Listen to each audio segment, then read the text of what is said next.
As you can see, we love our LEGO spaceships. I love those in-house designs. Marvel and Star Wars ships are cool and all, but I love the pure original creativity of LEGO's in-house ships. Like this one. Looks like an eye. It looks amazing. That's what it looks like. And as 2024 sees the return of LEGO Space in a big way, I thought we'd take a look at one of its best entries. The Interstellar Spaceship. LEGO are going back to space this year. It's part of the LEGO City theme, what's more. Still not its own dedicated theme, I see. Because it's appearing everywhere. In an unprecedented move, you'll find them all under the grey space moniker on the side boxes of Technic, Duplo, A Classic Set, Creator, Friends, even Dreams. Which Dreams set is that? Set number 71475. It's a 3-in-1 car, spaceship and rover set. For £25? Add to basket? Starting your own collection, GG. Well, what's it to you? You want to make something of it? Whoa, we'll have none of that here, thank you very much. Anybody can collect whatever they want. There's no gatekeeping on this ship. Thank you, Captain. Plus, I like the color.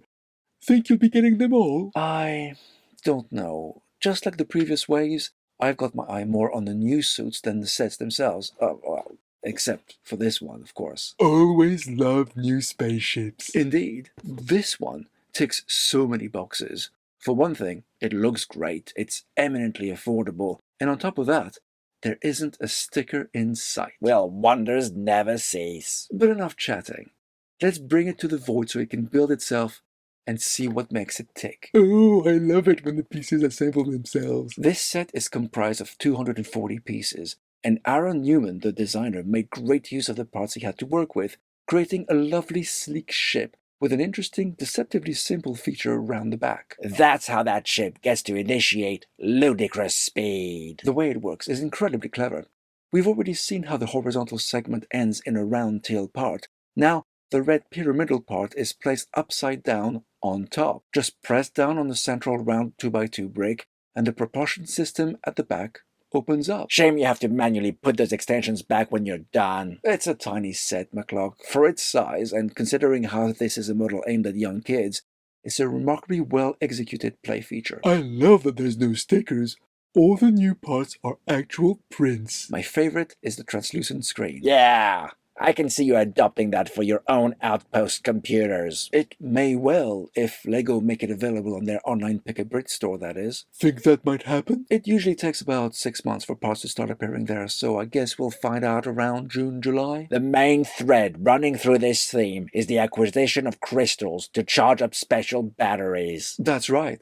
Every vehicle is powered by these new batteries, made up of a cool-looking glittery purple color, and this ship is no different. In its case, its power pack sits on top of the hyperdrive activation section. All in all, this spaceship looks incredibly sleek and would make a fine addition to anyone's fleet. As a shuttle of sorts. What do you mean? Well, it's a one-man ship. Compare her with the other ships LEGO have produced, like, put her next to the space cruiser from the 70s. Sure, she's got cooler lines and she's even bigger than that banger of an old ship, but at least the 924 had room for 2 and cargo space. Next to the OG Galaxy Explorer, it holds its own size-wise, but don't get me started about everything you can cram inside that majestic ship. And then there's the revamped model. You're right. In that case, it's more in line with her dimensions, actually, although I have to say, she's not as spectacular as the Star Starship. That one had more than twice the number of parts and cost more than 3 times as much at the time. You can't really compare the two. Plus, the Star Starship had stickers. Stickers. Here, you get this for £18. I feel for that price, you get an excellent deal. You get a great-looking shuttle, Thank you. or scout ship I'll allow it. that even bears more than a striking resemblance to the outline of the one that adorns the Classic Space logo. I'm sure that isn't a coincidence. I have a feeling it isn't. Yeah, it's cool and all, but it's really just a fancy-looking futuristic shuttle, mind, with usual colors for something you'd expect from the near future. Not too sci-fi-y just yet. I think since 2019, each subsequent space wave is getting more and more sci-fi-y, McCluck.